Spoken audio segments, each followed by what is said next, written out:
नाज़रीन अस्सलाम वालेकुम रहमतुल्लाहि व बरकातुहू। कमेंट में हमारे चैनल के एक साथी ईशान सईद साहब ने फरमाया है कि माजून रेग माही की वजाहत कर दें।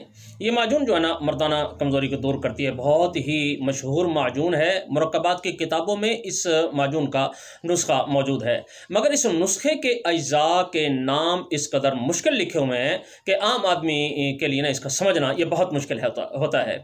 इसलिए मैं आपको पहले तो इसके किताबी नुस्खे के अज्जा मैं आपको बताता हूँ, फिर बाद में मैं आपका इसकी तशरीह भी करूँगा और इसके जो फ़वाइद हैं वो भी बयान करूँगा। असल नुस्खा आप पहले समात फरमा लें कि सकंतूर 4 तोला दोमाशा, तुख्म शलगम बर्री या जंगली, तुख्म अस्पस्त, तुख्म गज़र, तुख्म प्याज सफ़ेद, तुख्म जर्जीर, ये सारे यानी 3.5 माशा हैं। और मिर्च स्याह है, मिर्च सफ़ेद है, पीपल, अकरकरहा, मगज़, सरकंजश्क, अंदर जो शीरी, ये सारे 1 तोला 9 माशा, यानी हर दवा 1 तोला 9 माशा है। और प्याज अंसल मुशव्वी 1 तोला 2 माशा, और ये मगज़ चलगोज़ा ये 7 तोला, और रोगन शीरगाव हम वज़न इसके अंदर ना भून कर, रोगन शीरगाव में भून कर 2 चंद शहद मिला के ये माजून तैयार हो जाएगी। तो माजून हमरा ये दूध के हमरा ना 2 से 3 माशा इसे खाया जाए। ये असल नुस्खा है जो मैंने आपको बता दिया है, जो किताब के अंदर मुश्किल अल्फाज के अंदर लिखा हुआ है। अब मैं इस नुस्खे की आसान अल्फाज में मैं तशरीह करता हूँ और मौजूदा दौर के मुताबिक दवाओं के जो वज़न है वो भी बताता हूँ। तो सकंतूरा जो है ना, सकंतूर या सकंतूरा, ये दोनों नाम लिखे होते हैं किताबों के अंदर। ये रेग माही को कहा जाता है। ये 2 किस्म की ये रेग माही बाज़ार में मिलती है। एक ऐसी रेग माही होती है कि जिसके ये जो कमर होता है ना, ऊपर वाला हिस्सा होता है, इस ऊपर वाले हिस्से के ऊपर निशान बने होते हैं खूबसूरत से। तो ये गहरे कलेजी रंग के निशान होते हैं। ये अरब कंट्री की होती है और ये महंगी भी होती है। और दूसरी जो होती है ये उसके कमर पर ना ये सुरमई रंग का ये निशान होते हैं। ये पाकिस्तानी कहलाती है, ये ईरानी कहलाती है। तो ये अफ़ाल व असरात में है तो दोनों बराबर, लेकिन ये होता ऐसा है कि जो अरब के अंदर जो रेत का रंग होता है ना, वो तकरीबन सुर्ख होता है, ये सुर्खी माइल होता है। तो उस वजह से इसके ऊपर जो निशान होते हैं ये भी उसी तरह के बन जाते हैं। आपने दरख्तों के ऊपर देखा होगा या घास फूस के अंदर देखा होगा कि वहाँ जिस रंग का घास होता है, कीड़ा भी उसमें उसके अंदर ना उसी रंग का पैदा होता है। तो यहाँ भी यही मसला होता है। अफ़ाल व असरात में ये दोनों बराबर होते हैं।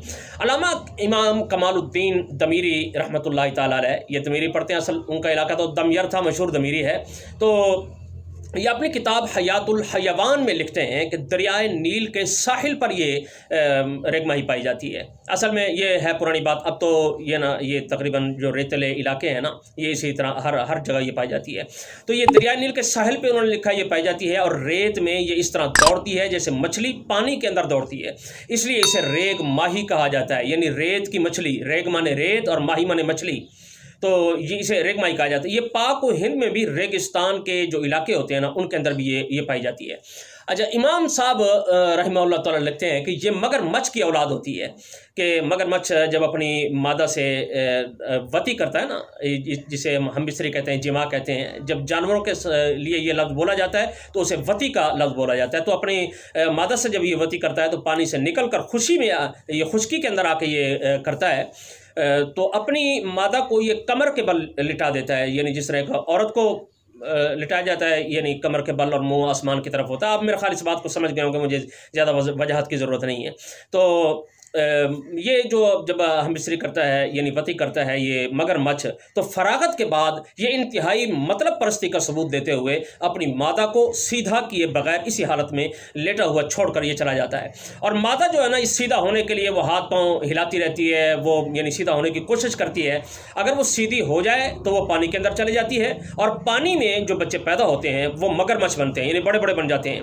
और अगर ये सीधी ना हो सके तो ये खुश्की के अंदर जो बच्चे पैदा होते हैं वो ये छोटे छोटे होते हैं, तकरीबन 3 इंच, 4 इंच, 5 इंच, 6 इंच तक ये होते हैं। तो वो रेग माही कहलाते हैं। ये इतने ताकतवर होते हैं कि ये रेत के अंदर ना ये इस तरह दौड़ते हैं जिस तरह ये मछली दौड़ती है ना पानी के अंदर, ये रेत को इसी तरह चीरते हुए ये दौड़ते हैं और आगे निकल आते हैं। तो इसका जो अंदरूनी हिस्सा होता है ना वो भी तकरीबन मछली की ही तरह होता है। इससे मुराद ये नहीं कि अंदर उसके भी कांटे होते हैं, कांटे वगैरह नहीं होता सारा गोश्त ही है उसका। तो जिस तरह मछली का पेट चाक करके उसके बाकी पेट चाक करके ना अलाइश वगैरह निकाल दी जाती है और बाकी सारा हिस्सा खाने के लिए इस्तेमाल में लाया जाता है, तो रेग माही का भी इसी तरह पेट साफ करके इसके अलाइश वगैरह निकाल दी जाती है और उसको खुश करने के बाद इसे दवाओं में इस्तेमाल किया जाता है। इसकी शक्ल जो होती है ये गोह से या छिपकली से मिलती है, ये जिस तरह हमारे घरों के अंदर छिपकली होती है इनसे मिलती है। और इसके खाने से जिनसी आज़ा के अंदर एक हिजान और तूफान पैदा हो जाता है। इस माजून का नाम जो है ना इसी रेग माही के नाम पर रखा गया है कि माजून रेग माही, क्योंकि इसका बड़ा अहम जुज़ जो होता है ना वो रेग माही है। अच्छा, इसका जो अगला जुज़ है तुख्म शलगम, ये शलगम जो शलजम या गुंगलू जिसे हम कहते हैं, ये हम रोज़ खाते हैं, ये सब्ज़ी है।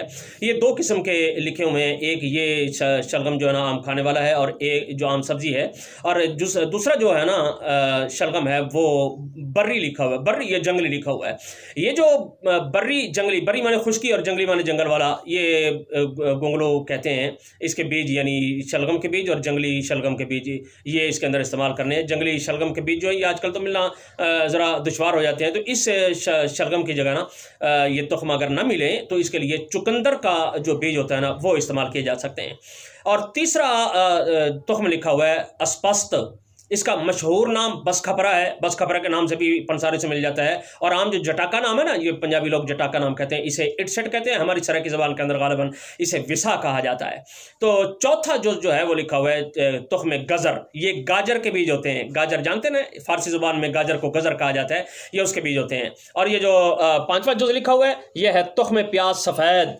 इससे मुराद ये होता है कि ये जो प्याज होते हैं ना सफ़ेद रंग के, ये ना ऐसे सफ़ेद रंग के जो प्याज होते हैं इनके जो बीज होते हैं ना, यानी इन बीजों को अगर काश किया जाए तो इनमें सफ़ेद रंग का ये प्याज निकलते हैं। तो ये उन बीजों के उन प्याज़ों के बीज को कहा गया कि वो इसके अंदर डाले जाएं। अगर ये प्याज के बीज ना मिलें तो ये जो आम प्याज होता है ये इसके बीज भी डाले जा सकते हैं। या दूसरा तरीका जो होता है ना वो ये होता है कि ये जो सफ़ेद प्याज होता है इस प्याज को आपने काट के खुश कर लेना है, खुश करने के बाद तोल के ना तो इसके अंदर डाल देना। ये आम सब्जी वाली दुकानों से मिल जाता है, मंडी में मिल जाता है कि एक बोरी के अंदर ना ये कोई 2, 4, 5, 6 प्याज निकल आते हैं। मैं तो जब सब्जी वाली दुकान पर जाता हूँ तो सब्जी वाले मेरे लिए ये सफ़ेद प्याज अलहदा निकाल के रख देते हैं, भाई ये हकीम साहब हैं और इनको इन प्याज़ों की ज़रूरत होती है। वो देते तो दूसरे प्याज से ज़रा महंगे ही हैं, क्योंकि उनको तो आया होता है मिसाल 50 रुपये किलो प्याज हो तो मुझे 100 रुपये किलो के हिसाब से देंगे, तो मेरे लिए भी लेना मुश्किल नहीं होता क्योंकि मैंने भी दवाओं के अंदर डालना होता है। तो ये मिल जाते हैं हमसे। और तीसरी अपना आगे जो चीज़ लिखी हुई है वो है तुख्म जर्जीर। तुख्म जर्जीर जो है ये तारा मीरा को कहा जाता है, ये 6 नंबर पे जो लिखा है। तो तुख्म जर्जीर तारा मीरा, इसको हम उस्सुम भी कहते हैं अपनी ज़बान के अंदर। ये ज़रा सरसों के बीज की तरह ये बीज होते हैं, लेकिन इनका रंगत जो है ना वो तकरीबन थोड़ी सी पिलाहट माइला होती है। और इसका जो तेल होता है वो बदन को लगाया जाए तो वहाँ काटना शुरू कर देता है। तो आगे जो चीज़ लिखी वो लिखी हुई पीपल। पीपल जो है ये फिलफिल दराज को भी कहा जाता है, फिलफिल दराज को कहते हैं। मक्का भी इसका दूसरा नाम है।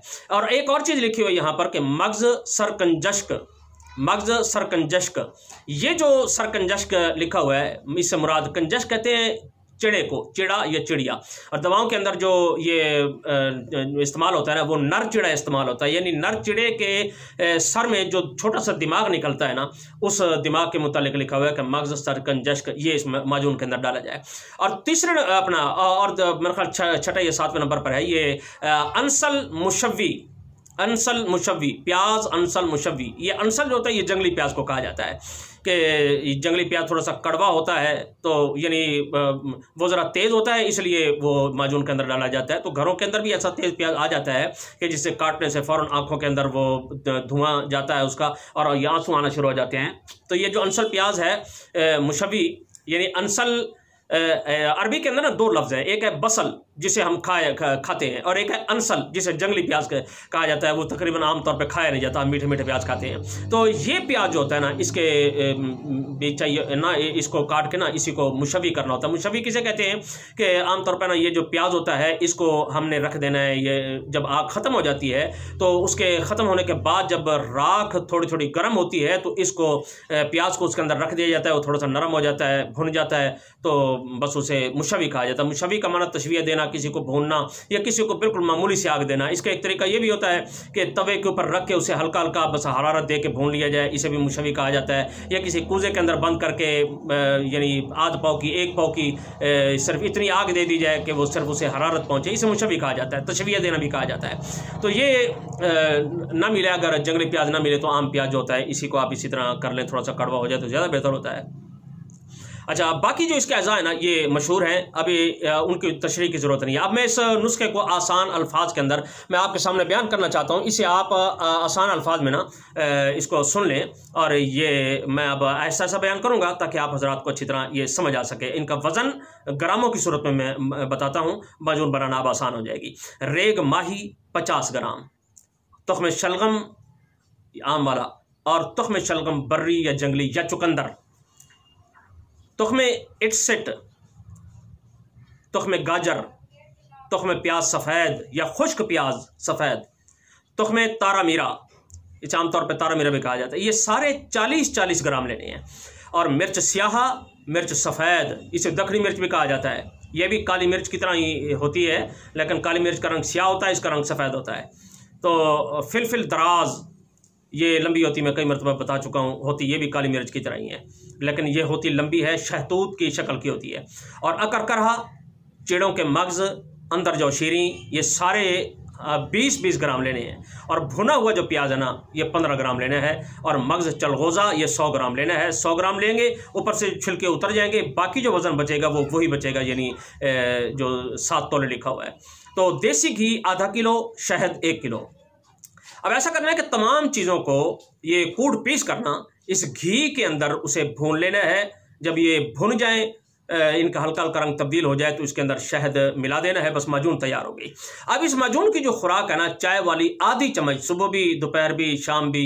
ये लिखा हुआ तो है दूध के साथ, लेकिन मैं ये समझता हूँ कि दूध के साथ ना नहीं खाना चाहिए जिन हजरात को ये सर्दी होती है बदन के अंदर, क्योंकि माजून क़ुव्वत बाप पैदा करती है। क़ुव्वत बाप पैदा करने का मकसद भी यही होता है कि गर्म चीज़ ही खिलाइए तो क़ुव्वत बाप पैदा होती है। अभी आज भी मुझसे एक साहिब ने पूछा है कि ये दूध माजूनों के साथ क्यों पिलाया जाता है, उसकी खुश्की कम करने के लिए, गर्मी कम करने के लिए।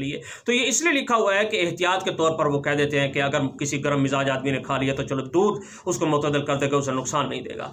तो मेरा ख्याल में कि बगैर दूध के ही इसे इस्तेमाल करना चाहिए, खाना चाहिए। तो इस माजून का फ़ायदा यह है कि ये क़ुव्वत बाक़ को पैदा करता है, ज़कावत हिस्स को ख़त्म करता है, जरियान है या एहतलाम है, लकोरिया है, कमर का दर्द है, ये उसके लिए बहुत बेहतरीन माजून है। और ये कब्ज़ कुशा भी है, यानी किसी आदमी को अगर सर्दी की वजह से उसकी आंतें काम नहीं करती, उसको हरकत दे के ये कब्ज़ कुशाई भी कर देता है। ये माजून जो है ना, ये मिजाजन गर्म है, ठंडे मिजाज वालों के लिए बहुत मुफीद है। पेशाब की कसरत जो है इसे भी ख़त्म करता है, हाजमा तेज़ करके ये जो खुराक खाते हैं हम उसको जिस्म का हिस्सा बनाता है, जज्व बदन बनाता है, और कमज़ोर जिस्म के अंदर ये ताकत भी पैदा करता है। बस मैं अपनी मालूमात को यहीं ख़त्म करता हूँ। अल्लाह ताला मुझे भी, आपको भी और तमाम उम्मत मुस्लिमा को शिफाए कामला आजला मुस्तकिल्ला मुस्तमिर अता फरमाए। आखिर दावाना अनिल हम्दुलिल्लाहि रब्बिल आलमीन। अस्सलामु अलैकुम व रहमतुल्लाहि व बरकातुहू।